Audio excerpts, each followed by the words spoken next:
দেখো আধুনিক পদার্থবিজ্ঞান, আধুনিক পদার্থবিজ্ঞানের চ্যাপ্টারটা মানে আমাদের এমন কোনো বোর্ড পরীক্ষা নাই যে মনে করে এটা থেকে প্রশ্ন আসে না, প্রতিবারই কোনো না কোনো প্রশ্ন হয়। এখান থেকে প্রশ্ন মোটামুটি প্রিডিক্ট করা যায় যে কোন জায়গা থেকে প্রশ্ন হবে, ঠিক আছে। তার মধ্যে সবচেয়ে ইম্পর্টেন্ট টপিক হচ্ছে আপেক্ষিকতা। তারপরে সবচেয়ে ইম্পর্টেন্ট টপিক এবারের জন্য আমার যেটা মনে হয় এবার আসবে সেটা হলো আলোক তড়িৎ ক্রিয়া ও দ্বিগোলীয় তরঙ্গ। এই দুই টপিক থেকে পরীক্ষার প্রশ্ন হওয়ার চান্স সব থেকে বেশি। তারপরে ভর শক্তির সম্পর্ক যে E সমান mc স্কয়ার কে এটা ম্যাথ হতে পারে, আর অথবা এক্স এর থেকে ম্যাথ হতে পারে, ঠিক আছে। এর বাইরে নরমালি এখান থেকে কোনো প্রশ্ন হয় না। এখন আমি এই চ্যাপ্টারটা অনেকের কাছে ধরো নতুন, অনেকের কাছে পুরাতন, তো আমি এই চ্যাপ্টারটা এমন ওয়েতে পড়াবো যে সবচেয়ে কম পরিশ্রম করে এই চ্যাপ্টার থেকে কিভাবে অ্যানসার করা যায় আমরা সেই চেষ্টাটা করবো, ঠিক আছে। যেমন আমরা যদি দেখি যে এই চ্যাপ্টারে ম্যাথ করতে গেলে আমাদের কি কি সূত্র জানতে হবে সেগুলো নিয়ে আমরা একটু কথা বলি। তো আমাদের প্রথম টপিকের নাম ছিল আপেক্ষিকতা। ওই টপিক নিয়ে আমাদের কিছু সূত্র খুব ভালোভাবে মাথার মধ্যে সেট আপ করতে হবে, সবচেয়ে ভালো হবে। সেই সূত্রগুলোর প্রথম সূত্র হচ্ছে কাল দীর্ঘায়ন। কি বলতো? কাল দীর্ঘায়ন। আচ্ছা, কাল দীর্ঘায়নের আরো সুন্দর ভাষা হচ্ছে সময় সম্প্রসারণ। সময় সম্প্রসারণ। আচ্ছা, মানে কথাটা হচ্ছে এরকম, তুমি যদি যত দ্রুত আগাবো মানে তুমি যত বেশি গতিশীল হবা তোমার জন্য সময় ততটা স্লো মনে হবে, এটাই সহজ কথা। খুব নর্মালি যদি ভেবে দেখো যে আমি যদি এরোপ্লেনে চড়ে এখান থেকে ঢাকা যাই তাহলে আমার 45 মিনিট সময় লাগবে, তুমি ট্রেনে গেলাম তোমার 4-5 ঘন্টা সময় লাগবে। আমি অবশ্যই ওখানে গিয়ে ওখানকার বিভিন্ন ঘটনা দেখতে পারবো না 4-5 ঘন্টার মতো, তাহলে আমার কাছে সময়টা কি হলো, বেশি হলো না। এটাকে বলতেছি কি সময় সম্প্রসারণ, বুঝতে পারছো? তুমি যত বেশি গতিশীল হবা তোমার কাছে সময় কি মনে হবে, ধীর মনে হবে। তোমার কাছে মনে হবে কি সময় ধীরে চলতেছে, তোমার কাছে সময়টা বেশি পাবা, তুমি তোমার কাছে সময় কি পাবা, বেশি পাবা মনে হবে। এই ঘটনাকে বলতেছি আমরা কাল দীর্ঘায়ন বা সময় সম্প্রসারণ। কিন্তু এই বেগটা কিন্তু নর্মাল আমাদের এরকম বেগ না, এই বেগটা হতে হবে আলোর বেগের সাথে কম্পেয়ার করে। ধরো আলোর বেগের 10% বেগ পেলাম, বা অন্তত আলোর বেগের 2% বেগ পেলে 2% বেগও কিন্তু অনেক বেগ, বুঝতে পারছো কি? আচ্ছা, তার মানে আমরা যত বেশি গতিশীল হবো তত আমাদের জন্য সময় কি হবে, দীর্ঘায়িত হবে, মানে সময় আমাদের জন্য কি হয়ে যাবে, স্লো হয়ে যাবে। এই জিনিসটাকে দিয়ে পরীক্ষায় ম্যাথ কি কোন সূত্র দিয়ে করতে হয় সেটা আমরা একটু শিখে নিই, ঠিক আছে। তারপরে এগুলো নিয়ে একটু নর্মালাইজ আলোচনা আমরা করবো, সমস্যা নেই। সূত্রটা হচ্ছে দেখে নাও, টি সমান T dot root over 1 minus G square by C square. এটা আমাদের সূত্র, টি সমান T not divide root over 1 minus G square by C square. আমাদের এই ম্যাথ করতে গেলে আমাদের সবচেয়ে চ্যালেঞ্জিং যে পার্টটা টি, এটা বুঝি না কোনটা, টি নট এটাও বুঝি না কোনটা, ধরতে পারি না আমরা আসলে কোনটা টি আর কোনটা আসলে টি নট। সি মানে তো আলোর বেগ, এর মান তো ফিক্সড 3 × 10 পাওয়ার 8 মিটার পার সেকেন্ড। ভি মানে হচ্ছে বেগ, কার বেগ, প্রসঙ্গ কাঠামোর বেগ। দেখবা উদ্দীপকে দুইটা বস্তু দেওয়া থাকবে, একটা বস্তু দেওয়া বেগ উল্লেখ করা থাকবে, বলবে যে এই বস্তুটা এত বেগের সামনের দিকে আগে যাচ্ছে, বা একটা বস্তু পৃথিবী থেকে চলে যাচ্ছে, মানে দুইটা বস্তু বলবে, দুইটা বস্তুর মধ্যে দেখবে একজন স্থির আছে আর একজন দেখবে গতিশীল আছে। ওই গতিশীল বস্তুর বেগটাকে বলবো হচ্ছে ভি। ভিটাকে আরো স্পেসিফিক করে বলতে পারি ভি হলো সমবেগ। ভি হলো কি সমবেগ, বুঝছো? ওই সমবেগের মান দেওয়া থাকবে। টি আর হচ্ছে টি নট, এই দুটো জিনিসটা আমরা বুঝি না, এই জিনিসটাকে আমরা একটু খুব ইজিলি আন্ডারস্ট্যান্ড করার চেষ্টা করবো, ঠিক আছে। কি সেটা দেখো, টি নট মানে কি, এর পরিচয়টা খুব ভালোভাবে মনে রাখবা। টি নট মানে হচ্ছে পর্যবেক্ষকের সাপেক্ষে স্থির অবস্থার সময়। যে পর্যবেক্ষণ করতেছে ওই পর্যবেক্ষকের সাপেক্ষে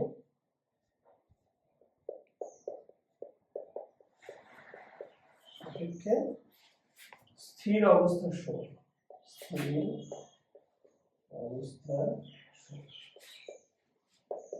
মানে সহজ বাংলা ভাষায় যার গতিশীলতা নিয়ে আমরা কথা বলতেছি, যার গতিশীলতা নিয়ে কি করতেছি আমরা কথা বলতেছি, ওটা বলা হচ্ছে পর্যবেক্ষকের সাপেক্ষে স্থির অবস্থার সময়, মানে থেমে থাকা অবস্থার সময়। আর টি মানে কি?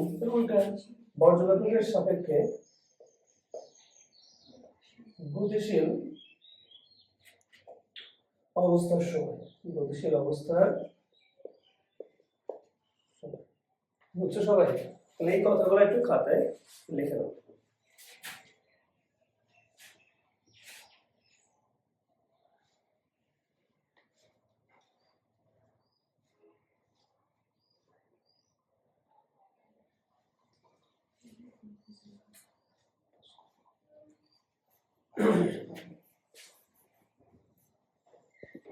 এখন যে দুটো কথা আমি লিখে দিছি যে টি নট আর টি চিনব কি করে, এই দুটো কথা যদি মাঝে তুমি বুঝতে না পারো আসলে কোনটা টি নট কোনটা টি, তাহলে সহজে বুঝাই।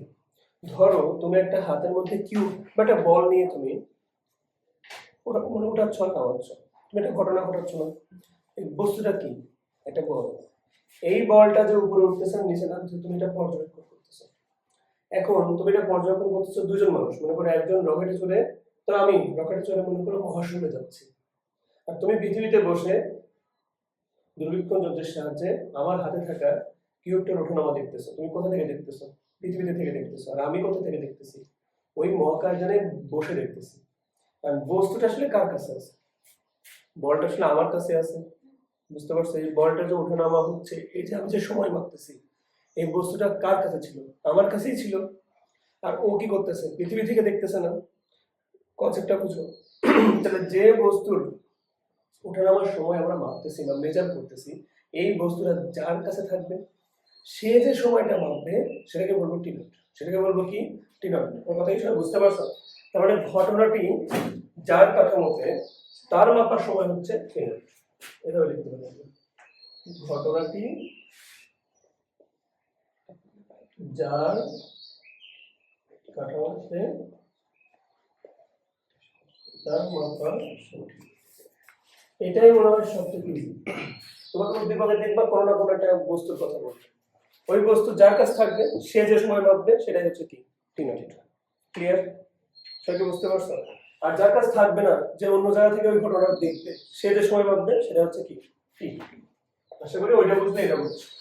ক্লিয়ার সবাই? আচ্ছা, সমস্যা হবে না। তাহলে আমরা সময় দীর্ঘায়ন বা সময় সম্প্রসারণ বা কাল দীর্ঘায়ন বা টাইম ডাইলেশন বলি আমরা এটাকে।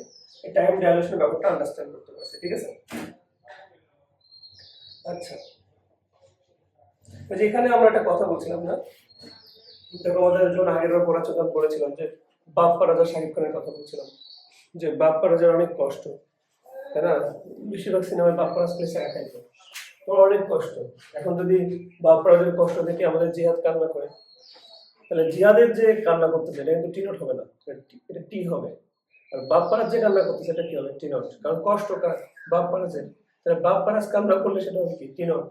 আর ওটা দেখে অন্য কেউ কান্না করলে কি হবে? টি। আশা করি ঘটনা তোমরা বুঝতে পারছো। যার ঘটনা তা হলে টি নট, আর অন্য অন্য দেখলে কি? টি। আশা করি কোনো সমস্যা হবে না, ঠিক আছে? এরকম একটা মানে খুব ইন্টারেস্টিং কোশ্চেন আছে, এগুলো সলভ করার জন্য দেখো, একজন মহাশূন্যচারী, ধরে নেওয়া হচ্ছে 0.4 সি বেগে, কি বললাম? একজন মহাশূন্যচারী 0.4 সি বেগে মহাশূন্যে 30 বছর থেকে এলেন। কত বছর থেকে আসছেন? 30 বছর থেকে আসছেন। ওই ব্যাকেটে লিখে দিচ্ছেন পৃথিবীবাসীর মতে। পৃথিবীবাসীর মতে একজন মহাশূন্যচারী 0.4 সি বেগে 30 বছর থেকে আসছেন মহাশূন্যে। ফিরে এসে সে তার বয়স 49 বছর দাবি করছে। মানুষটা ফিরে আসলো, ফিরে এসে উনি নিজে বলতেছে ওর বয়স এখন, উনি দাবি করতেছে 49 বছর গেছিল। সে কত বছর বয়সে রওনা করেছে? প্রশ্ন হলো কি, সে কত বছর বয়সে যাত্রা করেছিল? আমরা এই কোশ্চেনটা বোঝার চেষ্টা করি, ঠিক আছে? তো কোনো সমস্যা নাই, সে কত বছর বয়সে যাত্রা করেছিল, এই কোশ্চেন আমাদের করা হয়েছে। আচ্ছা, তো অত কিছু বুঝি না, আমাদের সূত্র আমরা লিখে ফেললাম যে শুধু সময়ের ম্যাথ। আর যদি মহাশূন্যে যাত্রা করছে, অনেক বেগে যাত্রা করছে, আরো বেগে 0.4, তাও অনেক বেগ, √1 - v² কি হবে? c²। প্রশ্ন দেখলে বোঝা যাচ্ছে না, বেগ দেওয়াই আছে একটা, যেটা 0.4c বেগে সে যাত্রা করেছিল, আর v এর মান দেওয়া আছে 0.4c। রান আউটের কি একটা জিনিস তো পারবে, 1 - 0.4c স্কয়ার দিয়ে নিই দেব, ঠিক আছে। তাহলে c স্কয়ার কি হয়ে যাবে, কাটাকাটি। এখন থাকলো t আর t নট, এই দুটোকে আমরা বুঝতে হবে, এই দুটোকে আমরা বোঝার চেষ্টা করি। দেখো মন দিয়ে শোনো, এখন লোকটা গেছে হচ্ছে মহাশূন্য, তাই না? লোকটা গেছে মহাশূন্য। ও যদি নিজে নিজের বয়স সময়, ও যদি নিজে নিজের সময়টা মাপতো যে তার কত বছর বয়স হয়েছে, তাহলে ব্যাপারটা ঠিক ছিল। কিন্তু ও কতদিন মহাশূন্যে ছিল এটা কি ও মাপছে? মাপছে কি পৃথিবীবাসী মাপছে। তাহলে কেউ নিজে মাপলো? বয়স্কার ওই লোকের, ও নিজে মাপলে ঠিক ছিল, ও তো নিজে মাপে নাই, অন্যরা মাপছে। তাহলে এটাকে বলবো আমরা টি। কি বলবো আমরা? টি। যার বয়স সে মাপে নাই, অন্যকে মাপলে কি বলবো? টি বলবো। তার মানে এই যে 30 বছর থেকে আসছে, এই টি এর মান 10 কত বছর? 30 বছর। তাহলে আমি যদি এখান থেকে টি নট বের করি তাহলে কি বেরোবে? ওই লোকের মতে সে কত বছর থেকে আসে সেটা বেরোবে। যদি এই কোশ্চেন বাসায় সলভ করো, দেখবা টি নটের মান আসবে 27.5 বছর। তাহলে তোমরা বলো, এখন কথা হলো ওই লোক কিন্তু নিজেই দাবি করতে তার বয়স কত? 49। আর থেকে আসছে কয় বছর? তাহলে আমি যদি 49 থেকে এই 27.5 বাদ দিই, তাহলে হচ্ছে আমাদের 21.5 বছর। তাহলে এত বছর বয়সে সে কি করেছিল? মহাশূন্যে যাত্রা করেছিল, এবং টোটাল 27.5 বছর সে থেকে আসছে, যার কারণে সে রওনা করেছিল কত বছর বয়সে? 21.5 বছর বয়স। আশা করি সবাই বুঝতে পারছে। তাহলে সময় কাল দীর্ঘায়ন বা সময় সম্প্রসারণ নিয়ে আমার মনে হয় খুব একটা কষ্ট হবে। যে কোনো ম্যাথে তোমরা বুঝতে পারবা ঘটনা কি, প্রথম বুঝবা আসলে ঘটনাটা কি। ঘটনা দেখে বুঝবা যে আসলে ঘটনা হচ্ছে মহাশূন্যের যাত্রা, সে কত বছর থেকে ছিল। এই জিনিস পৃথিবীবাসী মাপছে, দ্যাটস ওয়াই টি বলছি। ওর নিজে মাপলে কি বলবো? টি নট। আশা করি কোনো ডাউট নেই, বুঝতে পারছি আশা করি সবাই, তাই না?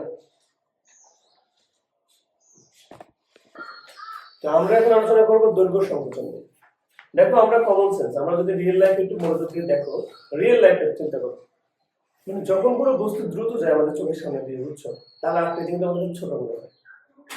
তাহলে আমাদের চোখের সামনে দিয়ে যদি কোনো একটা বাইক খুব দ্রুত চলে যায়, তো মনে হয় যে বাইকের সাইজটা একটু ছোটই লাগবে। বাট রিয়েল লাইফে বাইকের যখন স্থির থাকবে তখন যদি বাইকের কাছে যাও, তবে বাইকটা যথেষ্ট বড় মনে হবে। বুঝতে পারছো? তার মানে গতিশীল থাকলে, মানে অনেক জোরে চলাফেরা করলে কি হয়? দৈর্ঘ্য কি হয়ে যায়? সংকোচন ফিল হয় আমাদের কাছে। এরা সবই কিন্তু কি ঘটনা? আপেক্ষিক ঘটনা। কি ঘটনা? আপেক্ষিক। মানে তোমার সাপেক্ষে একরকম, আমার সাপেক্ষে কি হতে পারে? আরেক রকম হতে পারে। বুঝতে পারছো? আমি যদি স্থির থাকি, গাড়িও যদি স্থির থাকে, আমার কাছে গাড়িটার দৈর্ঘ্য মনে হবে অ্যাকচুয়াল দৈর্ঘ্য। আর আমি যদি গতিশীল থেকে গাড়ির দৈর্ঘ্য দেখি, তাহলে কি হবে? আমার কাছে অ্যাকচুয়াল দৈর্ঘ্য মনে হবে, আমার মনে হবে গাড়িটা কি হয়ে গেছে, একটু ছোট হয়ে গেছে। তাহলে একটা কনসেপ্ট তো মাথায় ঢুকে গেছে তোমাদের অলরেডি। স্থির অবস্থায় কোনো বস্তুর যে দৈর্ঘ্য থাকবে সেটা এটা রিয়েল দৈর্ঘ্য বা আসল দৈর্ঘ্য। মনে থাকবে না এটা? স্থির অবস্থায় কোনো বস্তুর যে দৈর্ঘ্য থাকবে সেটাকে বলবো তার একদম অরিজিনাল লেন্থ বা দৈর্ঘ্য। বুঝতে পারছো? টপিকের নাম দেখেই বুঝতেছো, টপিকের নাম হচ্ছে দৈর্ঘ্য সংকোচন। মানে কি হবে? দৈর্ঘ্য আকারে কি হয়ে যাবে? ছোট হয়ে যাবে। কিন্তু গতিশীল থাকবা, দৈর্ঘ্য কি হয়ে যাবে? ছোট।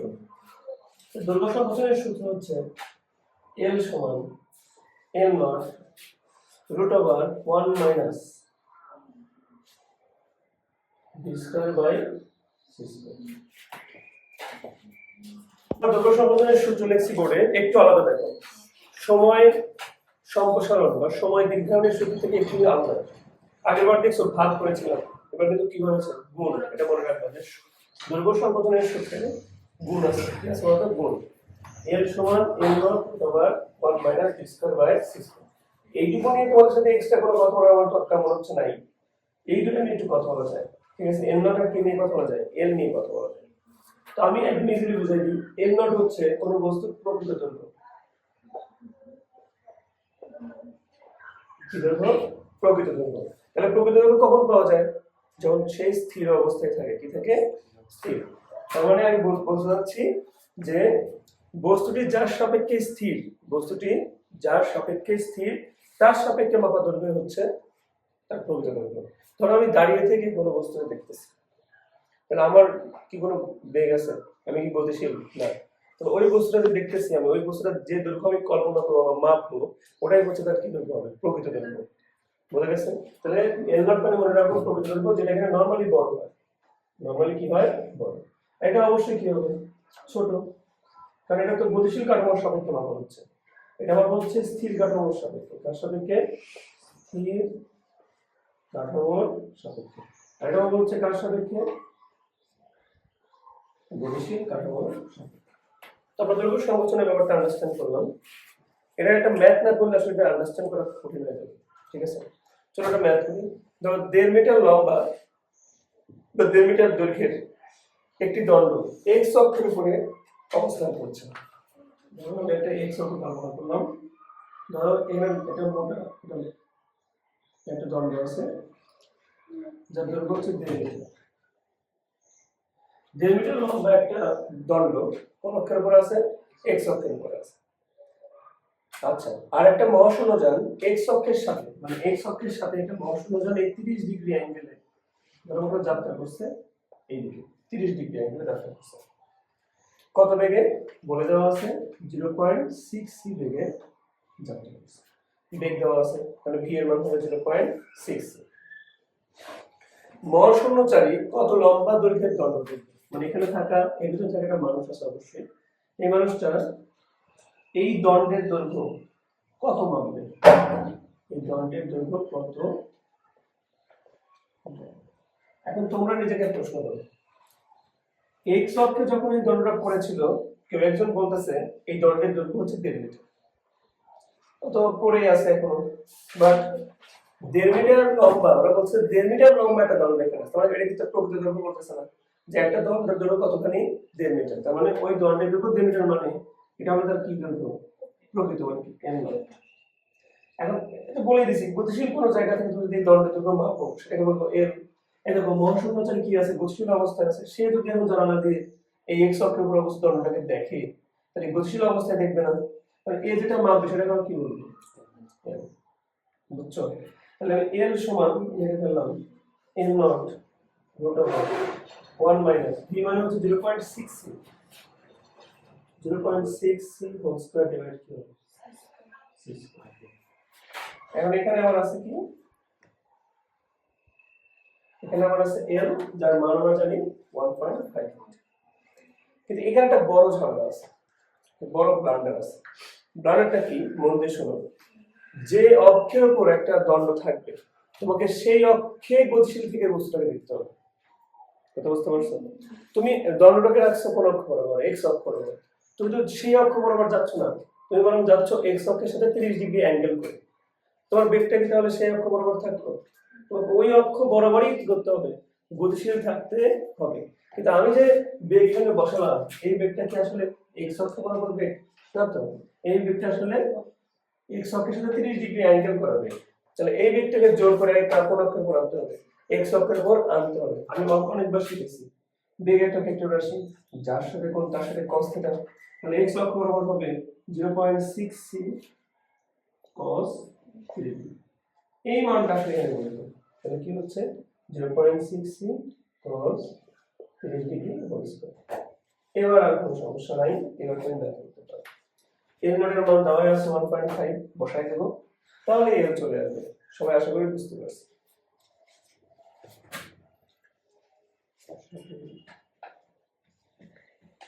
ভর বৃদ্ধি নিয়ে আলোচনা করবো, ভর বৃদ্ধি। তো ট্রিক্স হচ্ছে এটা, যখনই কোনো কিছু বৃদ্ধির কথা বলবে তখন ওই root over 1 minus T square by C square দিয়ে কি করবে?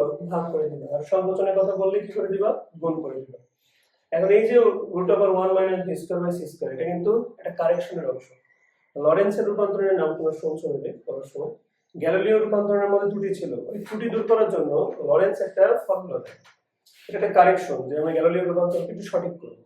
এই সঠিক করতে গিয়ে তিনি একটা কারেকশন দেয়, সেই কারেকশনটাই লেখা হচ্ছে বারবার root over 1 minus V square by C square. যাও এটা এমনি বলবো। গণনা ফিরে আসি। নরমালি ভাবো, কোনো বস্তু যখন স্থির থাকবে তখন তার যে ভর থাকবে, কোনো বস্তু গতিশীল হলে তার ভর 100% কি হয়ে যাবে? বেড়ে যাবে। কি যাবে বলতো? বৃদ্ধি পাবে। কিভাবে বলো? বৃদ্ধি পাবে। তার মানে কি ভরের কি হচ্ছে বলতো? বৃদ্ধি হচ্ছে। মানে কোনো বস্তু গতিশীল থাকবে তার ভরটা কি পাবে? বৃদ্ধি পাবে। তাহলে আমরা এম নট দ্বারা কি বুঝবো? স্থির অবস্থার পরে একদম সহজ, এম নট দ্বারা কি বুঝবো? স্থির অবস্থার ভর। আর এম দ্বারা বুঝবো কি গতিশীল অবস্থা। ছোট এম হচ্ছে স্থির অবস্থার ভর আর এম হচ্ছে গতিশীল অবস্থার ভর। আমরা ছোট্ট ম্যাথ করতে চাই। ধরে নিচ্ছি একটি বস্তু কণা 0.5 সি বেগে গতিশীল। এটা বস্তু কণা 0.5 সি বেগে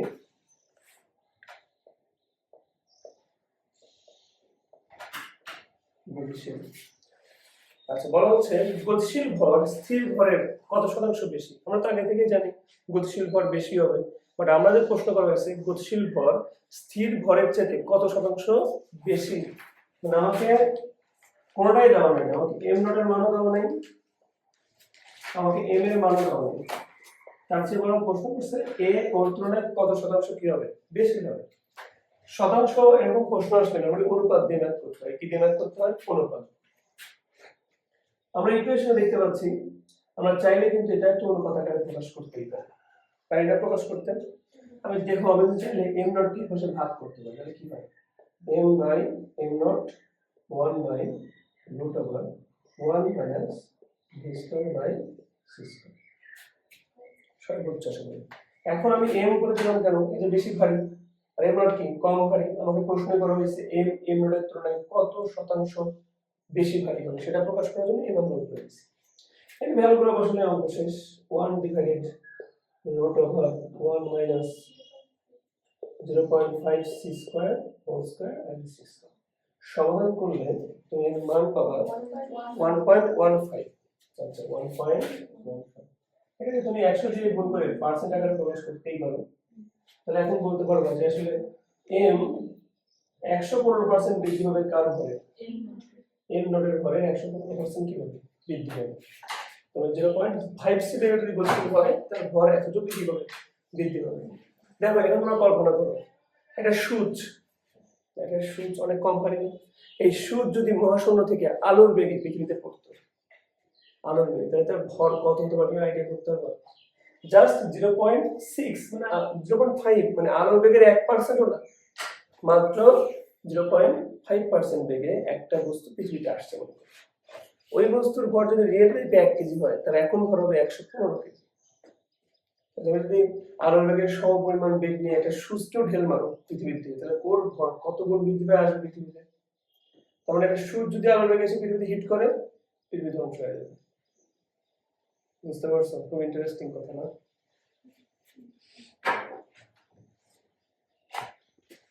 দেখো আমরা এবার আধুনিক পদার্থবিজ্ঞান চ্যাপ্টারে খুব ইন্টারেস্টিং টপিক নিয়ে কথা বলবো। বাট যেহেতু আমরা একদম মনে করো সিকিউ সলভের জন্য শিখবো, তো এত বেশি ডিটেইলস শিখবো না।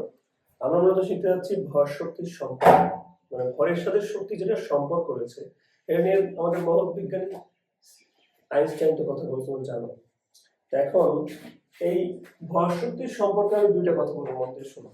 আসলে মোট শক্তি মানে কি জানতে হবে। মোট শক্তি মানে আসলে নিশ্চল অবস্থার শক্তি। কি বললাম? নিশ্চল অবস্থার শক্তি, প্লাস কি থাকতে হয়? গতিশক্তি থাকতে হয়। এটাকে বলি আমরা তার মোট শক্তি। বুঝতে পারছো?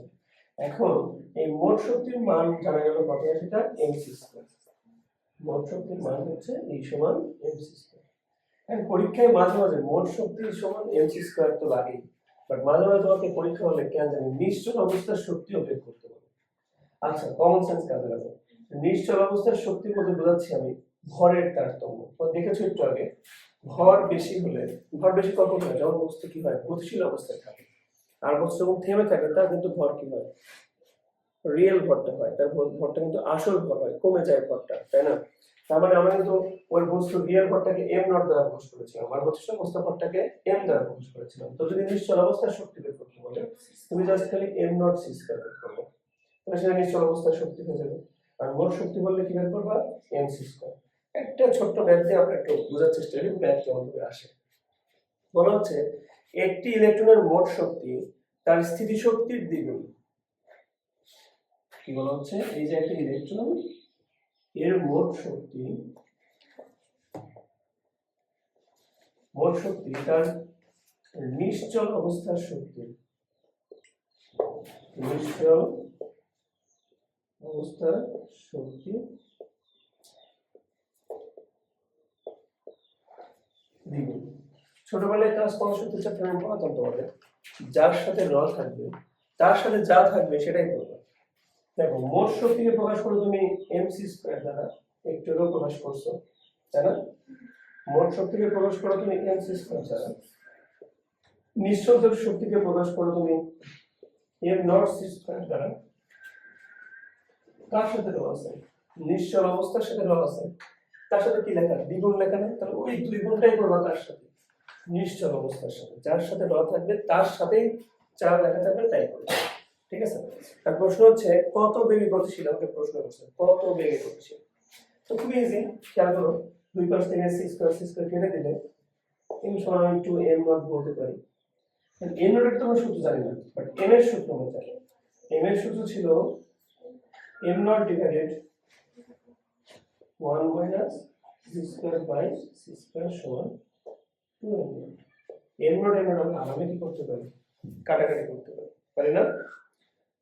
যদি আমরা কাটাকাটি করে ফেলি তাহলে এক পাশে নিয়ে আসার জন্য আমরা 1/4 লিখতে পারি, বা লিখতে পারি এই 2টাকে আমরা এই পাশে আছে এটা কোন পাশে লিখে দিই, স্কয়ার করার কারণে এটা হবে v square by c square. এবার এটা সমাধান করলে অবশ্যই v এর মান চলে আসবে, বাসা যায় করো, v এর মান আসবে 0.866c। ঠিক আছে? এভাবে আমরা বিভিন্ন প্রশ্ন সমাধান করতে পারি। মনে রাখুন মোট শক্তি মানে mc স্কয়ার, আর মানে স্থির অবস্থার শক্তি হলো m নট c স্কয়ার। ঠিক আছে? আমরা তাহলে সলভ করতে পারবো। এরকম আরেকটা নিয়ে কথা বলি, বলতেছে একটি ইলেকট্রনের গতিশক্তি এর স্থিতিশক্তির কি বলতেছে? দ্বিগুণ।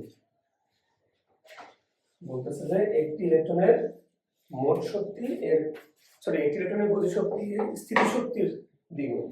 আচ্ছা, তাহলে গতিশক্তি হলো ইকে, মানে এই লাইনটাকে ভালোভাবে মনে রাখো।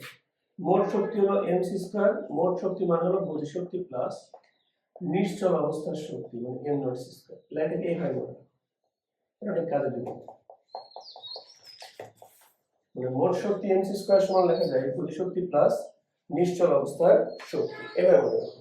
কারণ পরীক্ষা বলছে একটি ইলেকট্রনের গতিশক্তি, গতিশক্তি মানে আমরা জানি ইকে, ইকে বলছে স্থিতিশক্তির দ্বিগুণ। এখন স্থিতিশক্তি মানে তো তুমি জানো যে এম নট সি স্কয়ার কি দ্বিগুণ। বলছে তাহলে কত বেগে সে গতিশীল। এখন আমি ইকে এর তো সূত্র জানি না, ইকেটাকে আমরা এখান থেকে বের করব। দেখো ইকে সমান কি লেখা যায়? এম সি স্কয়ার মাইনাস লিখতে পারি এম নট সি স্কয়ার। এটা করে পাশে দিলে এম সি স্কয়ার সমান লেখা যায় 3m nought C square. Sorry M থাকলো সি স্কয়ার কাটা গেল। এখন এম মানে আমরা সূত্র ফেলে দেবো আগের মতো, সলিউশন করব, তাহলে আমাদের কি হয়ে যাবে? ভি বের হয়ে আসবে, সমস্যা কথা না। এখানে এন এর জায়গায় লিখতে পারি M nought √ 1 minus V square by C square সমান 3m। এই দেখো দুই পাশ থেকে এম নট কেটে দিলে আগের মতো কাজ করলেই পুরোটাই ভি চলে আসবে। ঠিক আছে? ভি এর মান হবে 0.943 সি। তোমার এটা পাইছে।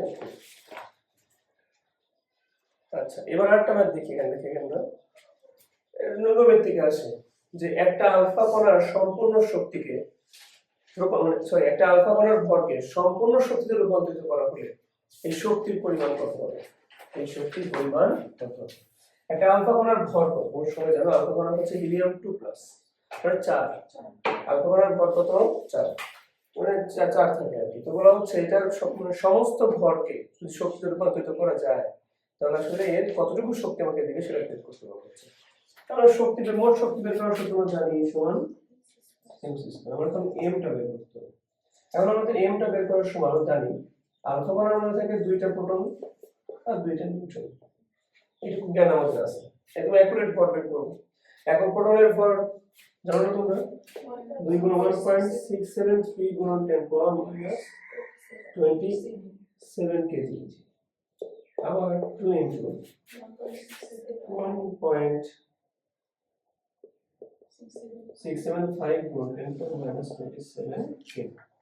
এগুলা গুণ করে যোগ করলে আমার কি মোট ভর চলে আসবে। সেই ভরের সাথে আলোর বেগের স্কয়ার বসাই দেবো, তাহলে আমাদের মোট শক্তি চলে আসবে। আলোর বেগের মান তোমরা সবাই জানো 3 গুণ 10 পাওয়ার 8 মিটার পার সেকেন্ড। সবাই আন্ডারস্ট্যান্ড করতে পারছো? দেখো এটা আমাদের আজকের দিনের লাস্ট টপিক, এই লেকচারের লাস্ট টপিক। এটা টপিকের নাম হচ্ছে ফোটনের শক্তি। এখানে দেখো এই যে এটার নাম হচ্ছে ফোটনের শক্তি। আমি একটা চিত্র আঁকাইছি, ছোটবেলায় আমরা সূর্য আঁকাতাম। সূর্য আঁকানোর সময় দেখতাম যে আমরা ওই যে সূর্যের কিরণ দেখানোর জন্য লম্বা লম্বা দাগ টেনে দিতাম। আসলে এটা আমাদের ভুল ছিল, বুঝছো? এই লম্বা লম্বা দাগ টানাগুলো আসলে ভুল ছিল। আসলে সূর্য থেকে শক্তিগুলা কখনো এরকম ঠিক সরলরেখার মতো বেয়ে আসে না, ওরা আসে শক্তির ক্ষুদ্র ক্ষুদ্র প্যাকেট আকারে। কি আকারে বলতো? শক্তির ক্ষুদ্র ক্ষুদ্র প্যাকেট আকারে। বুঝতে পারছো? এই যে সূর্য একটা এনার্জি চারদিক ছড়াই দিচ্ছে, এটাকে আমরা মাপতে চাই, ঠিক আছে? এটাকে বলা হয় ফোটনের শক্তি। ফোটনের কি বলতো? শক্তি, আলোর শক্তি। এখন তুমি জানো যে সূর্য থেকে কিন্তু শুধুমাত্র ভিজিবল তরঙ্গই বের হয় না, সূর্য থেকে এক্স রে, গামা রশ্মি, অবলোহিত রশ্মি, অনেক রশ্মি বের হয় না? এই রশ্মিগুলোর মধ্যে কি শক্তি থাকে, মানে এক এক রশ্মির শক্তি কিন্তু এক এক রকম। কার শক্তি বেশি হবে, কার শক্তি কম হবে, ডিপেন্ড করে ওই তরঙ্গের কম্পাঙ্কের উপর। কার উপর ডিপেন্ড করে? কম্পাঙ্ক। বুঝতে পারছো? এটা কিন্তু আসলে কোয়ান্টাম তত্ত্ব থেকে আমরা বলতেছি। কোন জায়গা থেকে বলছি? কোয়ান্টাম তত্ত্ব, ম্যাক্স প্লাঙ্কের কোয়ান্টাম তত্ত্ব। উনি বলতেছেন যে এই শক্তিগুলো এখান থেকে নির্দিষ্ট তরঙ্গের কম্পাঙ্কের সমানুপাতিক। আমি যদি সমানুপাতিক তুলে দিতে চাই, আমাকে ইউজ করতে হবে এইচ। এইচ হচ্ছে প্লাঙ্কের ধ্রুবক। এইচ কি জিনিস? প্লাঙ্কের ধ্রুবক। প্লাঙ্কের ধ্রুবকের মান আমাদের সমান মুখস্থ থাকার কথা 6.63 10 power minus 34 joule second. 34 joule second. এবার আমরা জানি কম্পাঙ্ককে ভেঙে লেখা যায় সি বাই ল্যামডা। তাহলে লিখে দিলাম হচ্ছে E সমান H C by lambda. C মানে কি? আলোর বেগ। ল্যামডা মানে কি? তরঙ্গ দৈর্ঘ্য। ল্যামডা মানে কি? তরঙ্গ দৈর্ঘ্য। দৈর্ঘ্যের একক মিটার, তরঙ্গ দৈর্ঘ্যের একক মিটার। আলোর বেগ আমাদের মুখস্থ 3.8 মিটার পার সেকেন্ড। যদি কখনো আমাদের কম্পাঙ্ক দেওয়া না থাকে তাহলে আমরা তরঙ্গ দৈর্ঘ্য দিয়েও ম্যাথ করতে পারি। এই কনসেপ্টটা সবাই বুঝতে হবে। এটা একটা ভুল চিত্র, এটা কি সঠিক চিত্র? এখানে একটু আসো, তাহলে কম্পাঙ্কের সমানুপাতিক শক্তি কার সমানুপাতিক? কম্পাঙ্কের সমানুপাতিক। এটা বুঝলাম। এখানে একটু আসো, আমি ধরলাম দুইটা বাল্ব আঁকালাম। এখানে একটা বাল্বের দেখো বড় করে আঁকেছি, একটা ছোট করে আঁকেছি। ধরে নাও যেটা 100 ওয়াটের বাল্ব, ক্ষমতার একক তো অবশ্যই ওয়াট। এটা ধরো 60 ওয়াটের একটা বাল্ব। বড় করে ফিলেক্স মানে কি? ক্ষমতা বেশি। ছোট করে ফিলেক্স মানে কি? ক্ষমতা কম। এখন আমাদের মাথায় যদি প্রশ্ন আসে, দুইটা সাদা বাল্ব লাগাইছি বা দুইটা লাল বাল্ব লাগাইছি, লাল আর সবুজ বাল্বের মধ্যে তুলনা করলে কিন্তু চলবে না, কারণ লাল আলো এক ধরনের তরঙ্গ কম্পাঙ্ক দিবে বা তরঙ্গ দৈর্ঘ্য দিবে, আর সবুজ আলো কিন্তু আরেক ধরনের কম্পাঙ্ক বা তরঙ্গ দৈর্ঘ্য দিবে। তার মানে তাদের শক্তি তুলনা করাটা বোকামি। আমি ধরলাম একই আলোর দুইটা বাল্ব ইউজ করছি, একটা বাল্বের ক্ষমতা বেশি, আরেকটা বাল্বের ক্ষমতা কি? কম। তার মানে একই বাল্ব, ধরো দুইটা লাল আলোর বাল্ব বা দুইটা সাদা আলোর বাল্ব, একটা ক্ষমতা 100 ওয়াট, একটা ক্ষমতা হলো 60 ওয়াট। ঠিক আছে? এখন আমি তোমাদের কাছে জানতে চাচ্ছি, দুটো যদি একই রঙের বাল্ব হয় তাহলে দুজনের শক্তি একই হওয়ার কথা। কমন সেন্স, কারণ শক্তি ডিপেন্ড করে কম্পাঙ্কের উপর। আর যদি দুইটা একই রঙের বাল্ব, একই রং মানে বোঝাচ্ছে দুটো কম্পাঙ্কই কি? সেম। দুটো কম্পাঙ্ক কি? সেম। তাহলে কার শক্তি বেশি হবে? আসলে শক্তি কিন্তু নরমালি রিয়েল লাইফে দেখি আমরা, যা বেশি ওয়াটের বাল্ব লাগালে বেশি আলোকিত হয়, কম ওয়াটের বাল্ব লাগালে কম আলোকিত হয়। কমন সেন্স, যেহেতু বেশি ওয়াটের বাল্ব লাগাইছেন শক্তি এখানে বেশি হবে। কেন হবে এই জিনিসটা বোঝার চেষ্টা করব। বেশি ক্ষমতার বাল্ব যে কাজটা করে, সে ওই কম্পাঙ্কেরই আলো দেয় তোমাকে, বাট প্রতি সেকেন্ডে শক্তির প্রবাহ কি দেয়? বেশি।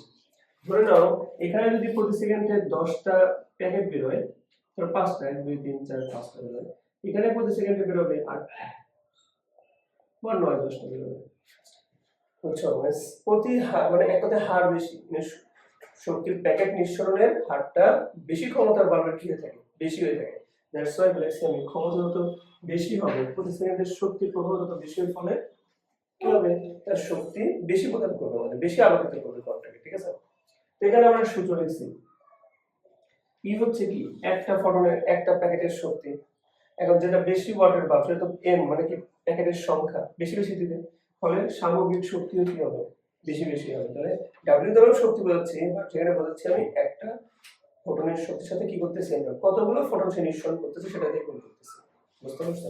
আর ক্ষমতা মান তোমরা সবাই জানো, এই শক্তিকে কি দ্বারা ভাগ করলে কি পাওয়া যায়, ক্ষমতা। তো এইটা যদি তোমার সময়ের সাথে করতাম, যে সময়ের সাথে মানে 1 সেকেন্ডে কতটুকু শক্তি নিঃসরণ করে, তাহলে কি চলে আসতো, ক্ষমতা চলে আসতো। তুমি কি আন্ডারস্ট্যান্ড করতে পারছো? খুবই কমন কিছু কোশ্চেন নিয়ে কথা বলবো, এমসিকিউ টাইপের। বলো, তোমাকে প্রশ্ন করলো 3000 অ্যাংস্ট্রম এর তরঙ্গদৈর্ঘ্যের একটা ফোটনের তুমি শক্তি বের করো। তাকে বলা হচ্ছে 3000 অ্যাংস্ট্রম, বলা হচ্ছে 3000 অ্যাংস্ট্রম তরঙ্গদৈর্ঘ্যের একটা ফোটনের শক্তি নির্ণয় করে দাও।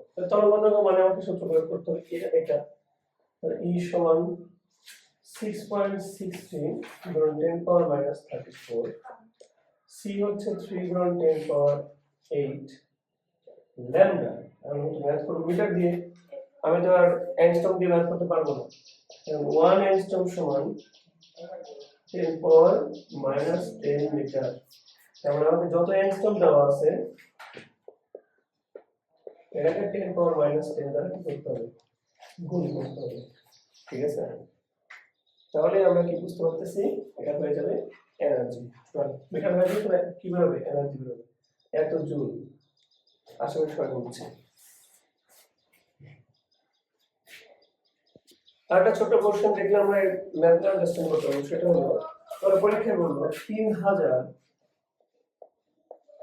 অ্যাংস্ট্রম তরঙ্গ দৈর্ঘ্য বিশিষ্ট বর্ণের একটা আলোক উৎসের ক্ষমতা দেওয়া আছে 60 ওয়াট। মনে করো একটা বাল্ব থেকে, এই বাল্বের ক্ষমতা হলো কত ওয়াট, 60 ওয়াট। এখান থেকে এই তরঙ্গ দৈর্ঘ্যের আলো কি হয়, নিঃসরণ হয়। উক্ত উৎস থেকে প্রতি 10 সেকেন্ডে নির্গত ফোটন সংখ্যা নির্ণয় করো। মানে এখান থেকে প্রতি 10 সেকেন্ডে কতগুলো ফোটন নির্গত হচ্ছে, মানে আমাকে ফোটন সংখ্যা চাইছে। সংখ্যা দিয়ে কিন্তু আমি বলি একটা সূত্র লিখছিলাম, মনে আছে? মনে হচ্ছে কি যাচ্ছে, এম এম মানে কি, ডাব্লিউ বাই ডাব্লিউ মানে তো মোট শক্তি, আর ই মানে কি, একটি ফোটনের শক্তি। আর একটি ফোটনের শক্তি তো তোমরা বুঝো, আমরা এই সেভ বলতে পারি, কি বলতে পারি, এই সেভ। আর এই সেভ না লিখে এই সি বাই ল্যামডা লিখলাম, কেন? কারণ আমাকে ল্যামডা দেওয়া আছে, কি দেওয়া আছে, ল্যামডা। আগের ম্যাথটার মতোই আমি এখানে ভ্যালুগুলো বসায় ই বের করব। বের করা লাগবে ডাব্লিউ, কিভাবে বের করব, একটাকে শিখলাম, পি মানে লেখা যায় ডাব্লিউ বাই টি, ডাব্লিউ মানে লেখা যায় পি গুণন টি। পি মানে কত ওয়াট, 60 ওয়াট। প্রশ্নে বলেছে কয় সেকেন্ড, 10 সেকেন্ড। তাহলে আমি এখানে, আর আমি কিন্তু আমার মোট শক্তি দেখো 600 জুল দিয়ে দেবো, 600 বসাই দেবো, সমাধান করবো, উত্তর হবে এত কি। সর্বোচ্চ ফোটনের শক্তি ম্যাথ ক্লিয়ার সবাই?